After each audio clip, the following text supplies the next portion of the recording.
En este programa hablaremos sobre la historia de la alimentación al paso del tiempo y de cómo ha ido evolucionando. También conoceremos lo que está ocurriendo con la alimentación mexicana y con la cocina tradicional, la cual es un modelo cultural completo y complejo que comprende actividades agrarias, prácticas rituales, conocimientos antiguos, técnicas culinarias, costumbres y modos de comportamiento comunitario ancestral. No por nada la UNESCO la incluyó en la lista representativa del Patrimonio Cultural Inmaterial de la Humanidad. Soy Berta Alicia Galindo y esto es Alcanzando el Conocimiento.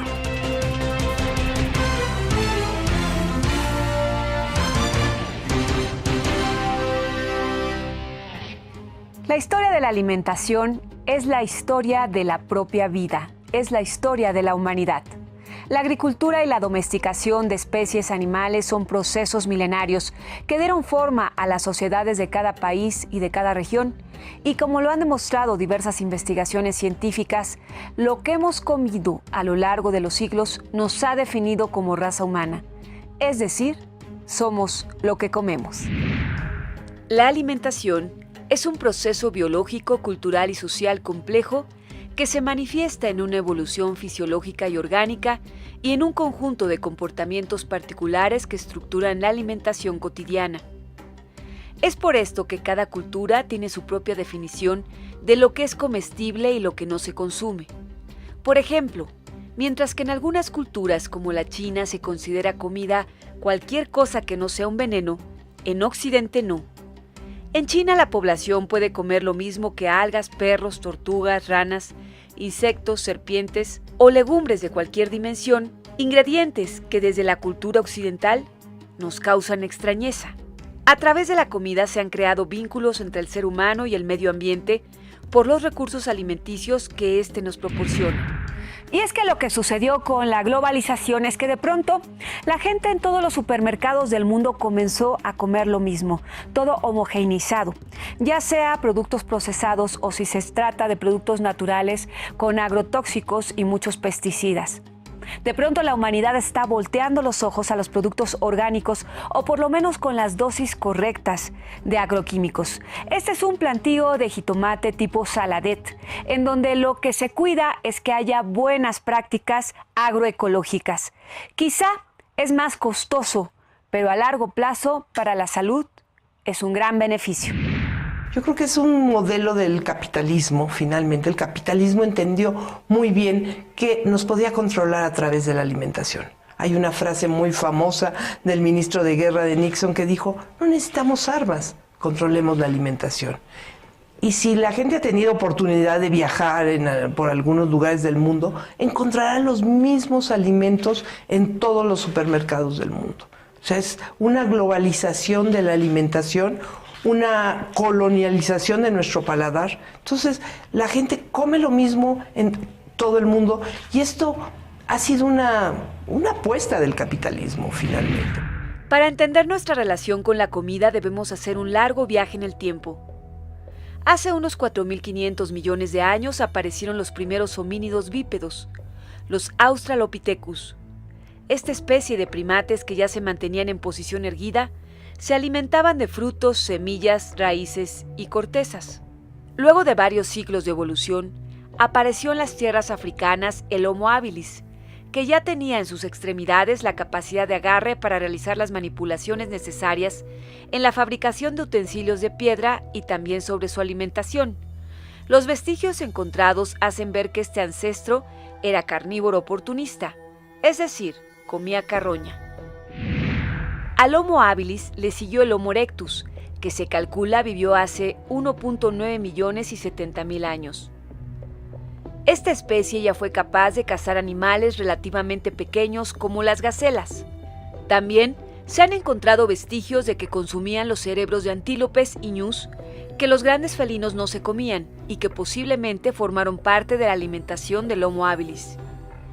Este hábito alimenticio cambió cuando el Homo erectus fue entonces capaz de manipular y trabajar con el fuego.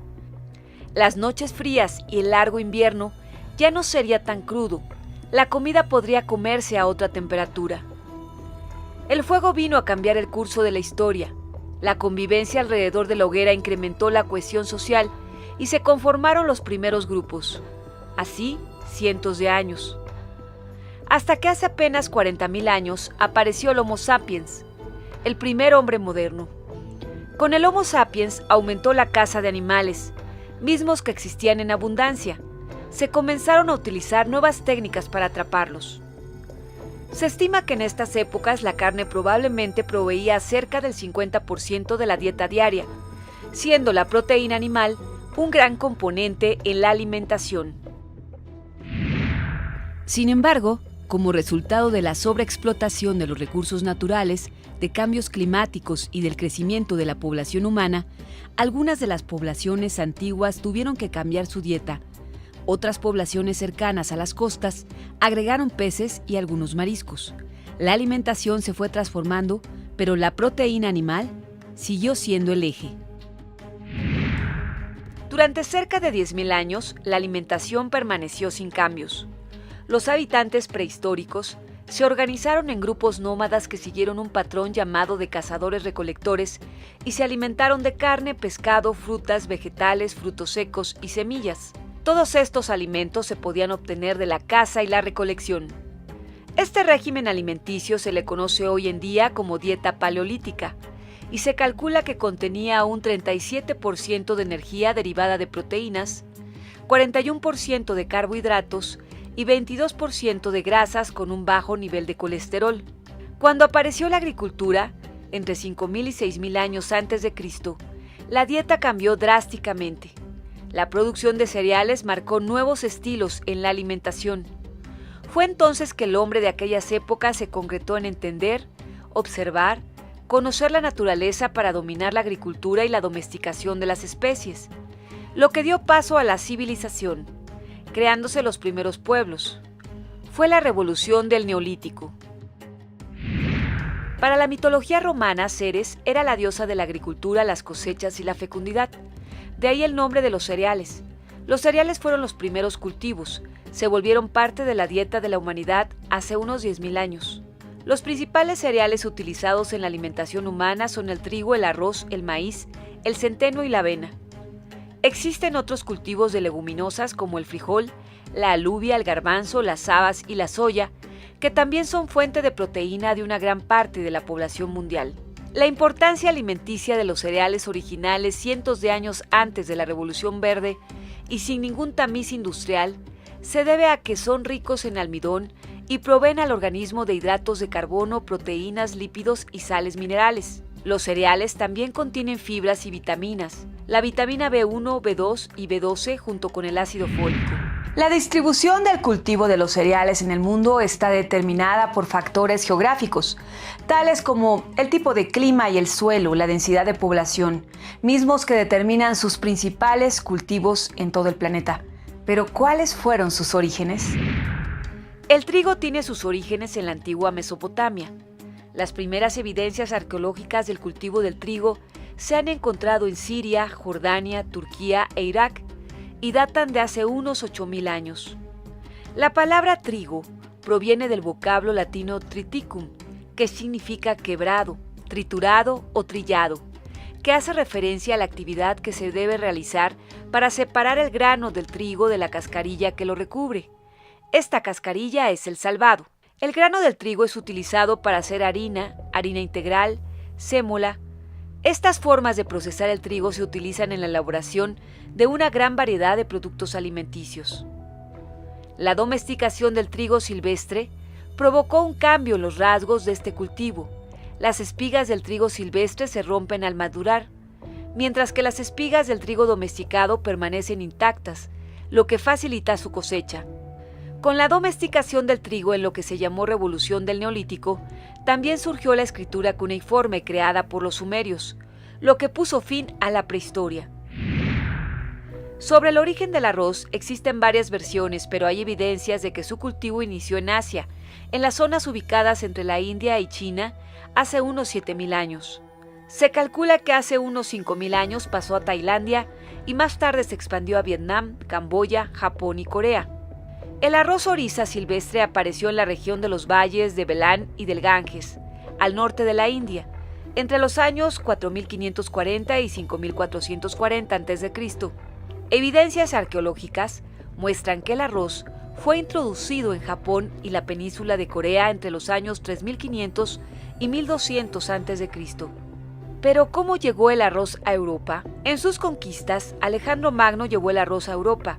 Entre los pueblos griegos y romanos, el arroz fue considerado como un producto de lujo traído de Oriente, y en un principio, solamente las familias acaudaladas de la sociedad lo podían consumir. Los griegos le llamaban orusa, que traducido al latín es orisa. Se calcula que el arroz llegó a España en el siglo VIII con la invasión árabe, quienes le llamaban al grano eruz.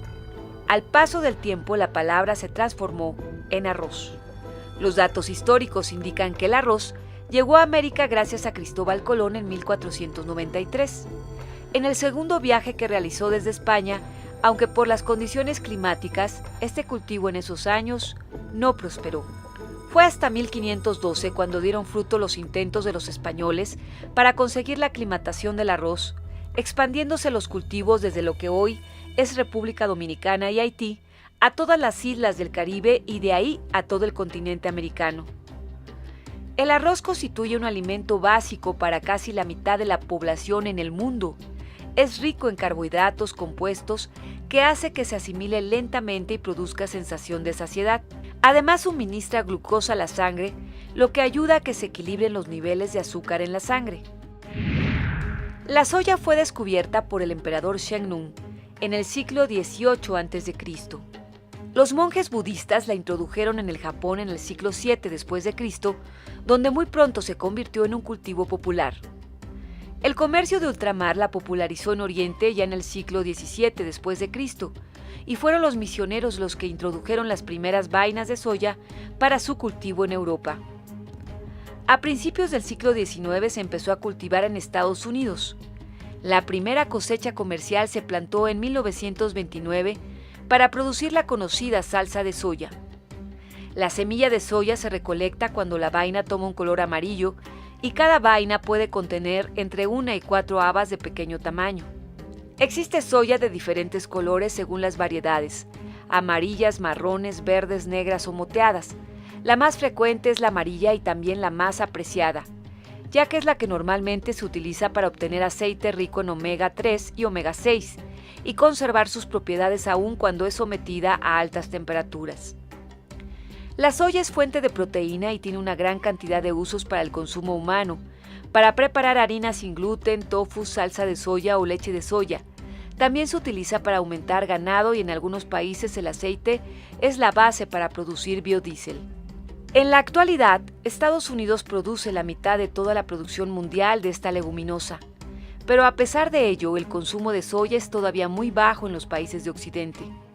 En los últimos años se han difundido investigaciones sobre sus beneficios y ya comienza a ser más apreciada por la población occidental, aunque con 3.000 años de retraso con respecto al aprecio que desde entonces la población oriental le ha tenido a la soya. El cultivo del maíz se originó mediante el proceso de domesticación que llevaron a cabo los antiguos habitantes de Mesoamérica. A partir de los teocintles, una pequeña planta muy similar al maíz, que crece de manera natural principalmente en México y en parte de Centroamérica. Hace 7.000 años no había maíz en México ni en el mundo. Lo que había aquí en México es teocintle, un zacate nativo que se logró adaptar a la gran diversidad de climas que tenemos en el país, desde condiciones muy productivas como en el Bajío y el Altiplano, hasta condiciones muy limitativas como los sequeles de Yucatán, que en realidad son roca expuesta, fracturada, que tiene un poco de suelos en las fracturas, y ahí es el tipo de condiciones tan variantes, hasta extremos por sequía, que hay en el norte del país, etc. Ahí estaba ya el teocintle. Los científicos han encontrado evidencias de que las poblaciones de teocintle del centro de México o los que crecen en el trópico seco de la cuenca del Balsas pudieron ser los ancestros de los cuales se domesticó el maíz como planta cultivada. El proceso de domesticación del maíz inició hace aproximadamente 10.000 años y está asociado a la invención y desarrollo independiente de la agricultura en Mesoamérica. Los maíces que se cultivan en México son fruto de la selección que año con año hacen los agricultores y sus familias. Fidel Contreras es oriundo del pueblo de San Miguel Xicalco, en la alcaldía de Tlalpan, donde todavía hay extensiones rurales. Y desde los 13 años se dedica al campo. Todo el conocimiento que tiene sobre el cultivo del maíz lo tuvo de su padre, quien a su vez lo aprendió del suyo. Es un conocimiento que ha pasado de generación en generación. Los cultivos que tiene a su cargo son todos de temporal. La observación del clima, la preparación de los suelos y la selección de la semilla para la próxima siembra es clave para asegurar que su familia tenga alimento y que el excedente le permita tener un ingreso adicional. Esto, mire, si usted se da cuenta, es de 8 surcos o 8 líneas. Bueno, nosotros buscamos la de 10, 12 líneas, que sea más llenado, parejo. Y cuando seleccionamos la semilla, le quitamos esta parte de aquí de la cola y le quitamos todo, nomás la parte media es la que utilizamos para volver a sembrar. También son fruto de las variantes de maíces nativos o criollos y de la interacción del maíz con sus parientes silvestres, los teocintles, en las regiones donde coinciden de manera natural. El maíz forma parte de nuestra alimentación diaria, es el cultivo de mayor presencia en el país. Constituye un insumo para la ganadería y para la obtención de numerosos productos industriales, por lo que desde el punto de vista alimentario, económico, político y social, es el cultivo agrícola más importante del país. México es centro y origen del maíz. Aquí se concentra muy probablemente la mayor diversidad de maíz del mundo, y aquí han evolucionado y viven sus parientes silvestres, los teocintles. Se inició un proceso de mejoramiento genético autóctono hecho por todos los habitantes de Mesoamérica que poblaron y se dispersaron desde México hasta Nicaragua. Y entonces ahí, en todo esto, había teocintle. Y entonces el teocintle se cruza con el maíz. Y de esta manera, el protomaíz que se desarrolló en la cuenca del Balsas se fue adaptando a las condiciones climáticas tan diferentes, desde suelos muy ácidos hasta suelos muy productivos, hasta alturas sobre el nivel del mar de 3.000 metros, donde solamente prosperan maíces como el palomero taluqueño, el arrocillo, son razas nativas de maíz, cacahuacintle, y hasta condiciones muy productivas como la de en donde está el maíz jala, de la raza jala, que está en parte de Nayarit y de Jalisco. Son mazorcas gigantescas, que son las que desarrollaron con mejoramiento genético autóctono los domesticadores del maíz, que son alrededor de 25 a 30 generaciones de habitantes de Mesoamérica, que cuando el encuentro de los mundos, en siglo XVI, ya tenían a los maíces modernos que encontraron los europeos. La presencia del maíz en la dieta de los pueblos prehispánicos puede considerarse semejante a la revolución del Neolítico, es decir, como uno de los factores que propiciaron el cambio de las sociedades de cazadores-recolectores a las de agricultores, porque fue el maíz de donde derivaron gran parte de las características económicas, sociales y religiosas de los pueblos mesoamericanos que hoy todavía podemos encontrar en sus vestigios. Y es que desde épocas muy antiguas, el hombre americano estableció una íntima conexión con esta planta, a la que veía como un don divino y con la que llegó a identificarse de tal manera que la existencia se pensaba al amparo de ese grano maravilloso que le daba el sustento diario. El lugar que el maíz ocupó entre las culturas prehispánicas rebasa el ámbito de la subsistencia, pues se encontraba inmerso en las concepciones cosmológicas, marcaba el ritmo de su cultivo y su cosecha, la vida ritual y el desarrollo del resto de las actividades productivas. Durante mucho tiempo se pensó que la cultura maya difundía sus conocimientos e historia a través de la transmisión oral. Posteriormente se encontraron los jeroglíficos o glifos y las diversas representaciones. Los arqueólogos se dieron cuenta que los glifos explicaban historias sobre una civilización antigua y donde los dioses actuaron como los creadores del todo.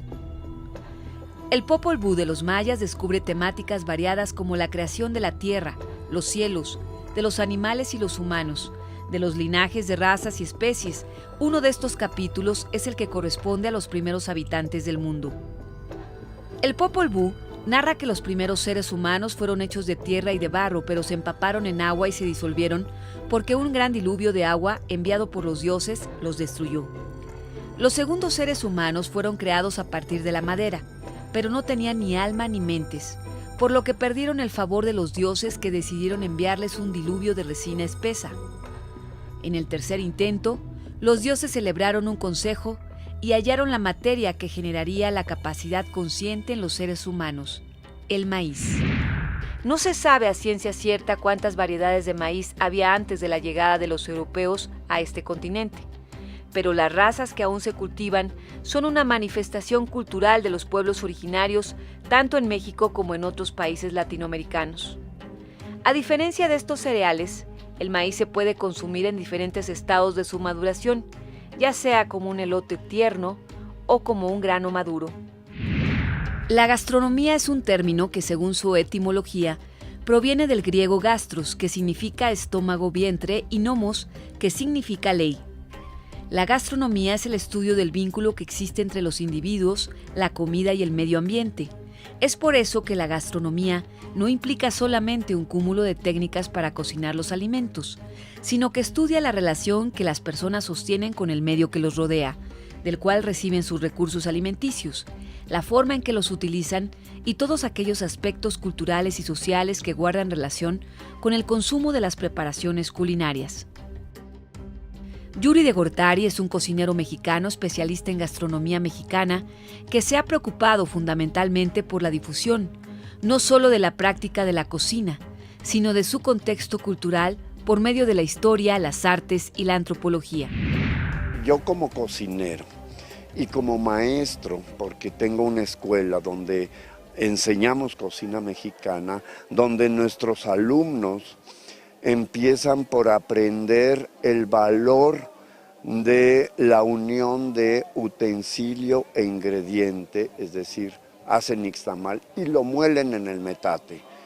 ¿Sí? Esto ya les da otra visión de lo que es alimentación, de lo que es gastronomía, de lo que es cocina mexicana, y en ellos y en los comensales siempre he visto que aprecian una buena tortilla, un buen atole, ¿sí?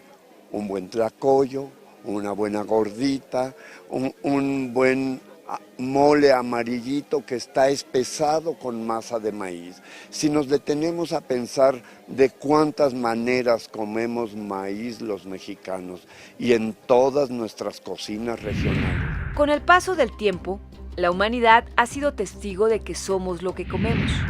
Que el Popol Vuh, el libro sagrado de los mayas, dice que estamos hechos de maíz, que nuestra carne y nuestros huesos están hechos de maíz.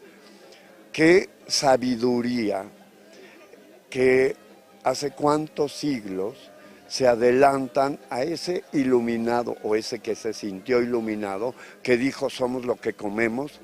Los mayas ya lo habían dicho. Y es una verdad inobjetable. La alimentación está ligada a la evolución del hombre.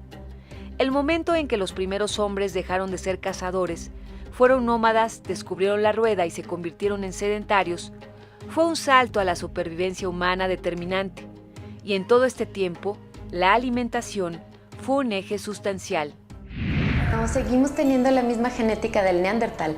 Esa es muy buena pregunta, porque todos creemos que, por ejemplo, hago 1 hora de ejercicio diaria, ¿sí?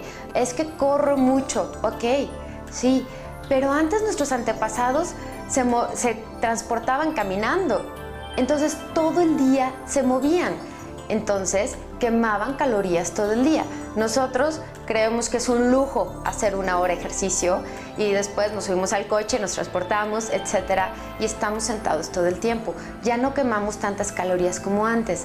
Entonces lo que sucede es que cuando dejamos de hacer el movimiento, el cuerpo se enlentece. Pero a partir de la revolución industrial, el uso de máquinas para la producción en serie, La dieta y las costumbres del buen comer comenzaron a cambiar a pasos vertiginosos. Apareció la llamada comida rápida. El estilo de vida cambió. Es en el siglo XX cuando aparecen los primeros locales de comida para llevar en Berlín o Filadelfia, aunque el primero que se popularizó, bajo el eslogan "Menos trabajo para mamá", era el año 1912, principios de siglo en Nueva York, una urbe que ya destacaba por su gran movimiento, y se comenzó a vender ahí comida a través de una ventanilla. En la década de los 40, en el siglo XX, aparecen los primeros drive-thru, o locales en los que la comida se sirve sin necesidad de salir del auto. En los años 50 se populariza la comida instantánea basada en una preparación culinaria que queda lista en poco tiempo, las llamadas comidas precocidas listas para hornear. Todos estos productos inundaron los mercados por años y hasta la década de los 90 fue cuando aparecieron los movimientos que denunciaron la composición nutritiva de la comida rápida o fast food. Esta comida se caracteriza por un alto contenido en azúcares, grasas saturadas, aditivos culinarios, sal y condimentos que estimulan el apetito y aumentan la sed, lo cual lleva a consumir más comida y mucho más bebida. Como nunca antes en la historia de la humanidad, hay un gran desequilibrio en la ingesta de grasas, cereales, azúcares y sales. Esto está ocasionando una serie de enfermedades que, si alguna vez fueron consideradas raras, hoy son de lo más frecuente. Sin embargo, estos acelerados cambios en la dieta y el estilo de vida han hecho graves daños a la salud, de los que hoy ya tenemos información y documentación de sobra de casos.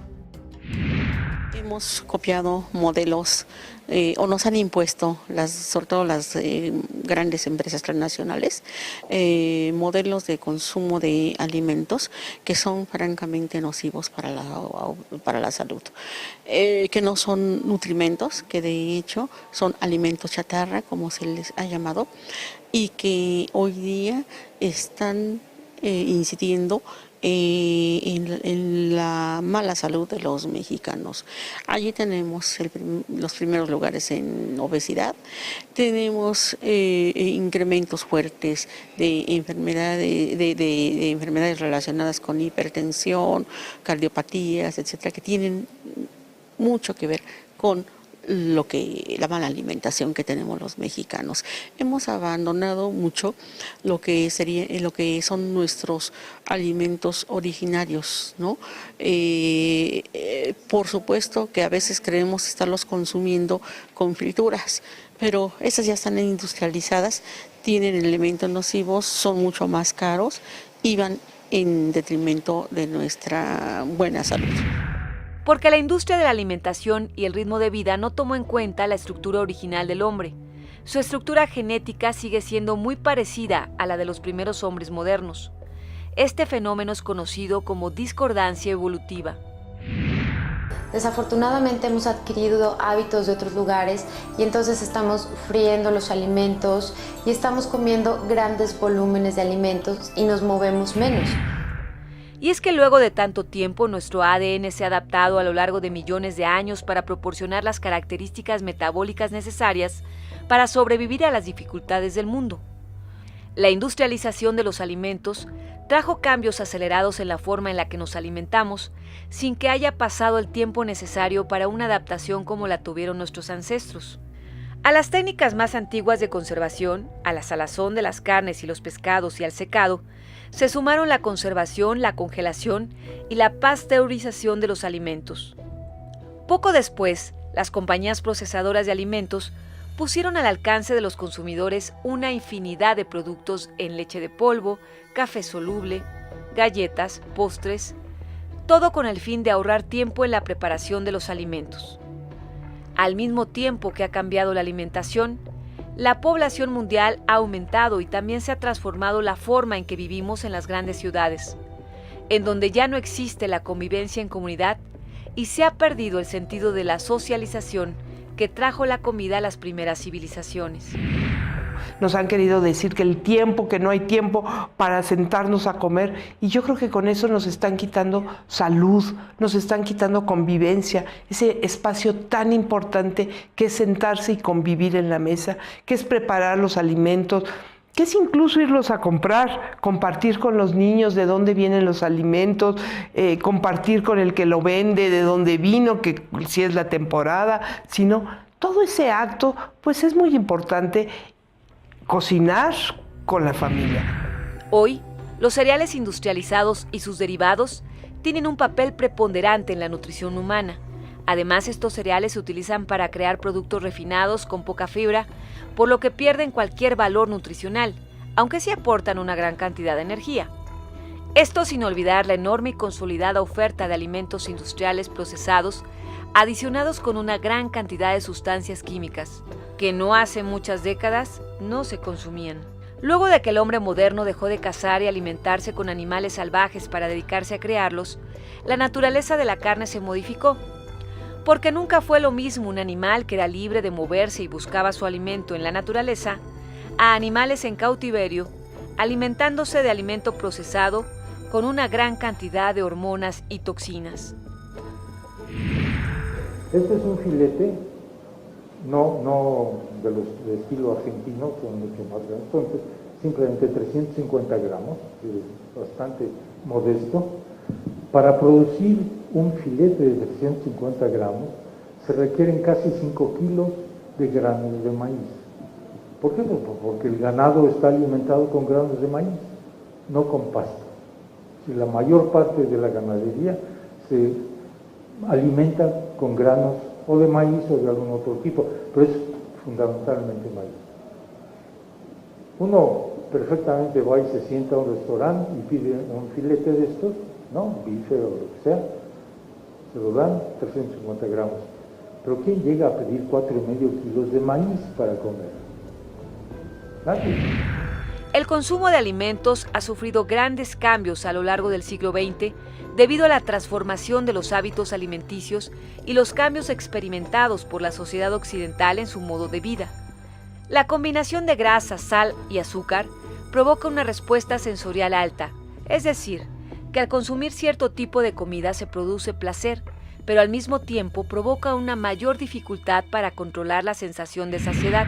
Cuando se comen alimentos ricos en grasas por 2 meses, ni siquiera es mucho tiempo, ¿no? Eso es lo más triste del asunto. Cuando se come por 2 meses o más, por ejemplo en los roedores, eso es lo que se ha visto, se empiezan a desarrollar cambios, aunque no se gane peso en ese tiempo, se empiezan a desarrollar cambios en la neuroquímica del cerebro que facilitan que uno deje de hacer ejercicio. Los ratones dejan de comer la comida saludable aunque esté disponible, dejan de hacer ejercicio, se vuelven más lentos y se cambia la neuroquímica del cerebro, básicamente centros de recompensa. El resultado, las enfermedades de la civilización: obesidad, diabetes, hipertensión, infarto, osteoporosis, cáncer y Alzheimer. Como hemos visto en este programa, la alimentación del ser humano en la actualidad vive en un ambiente nutricional que difiere mucho de aquel para el que se adaptó a lo largo de 10.000 años.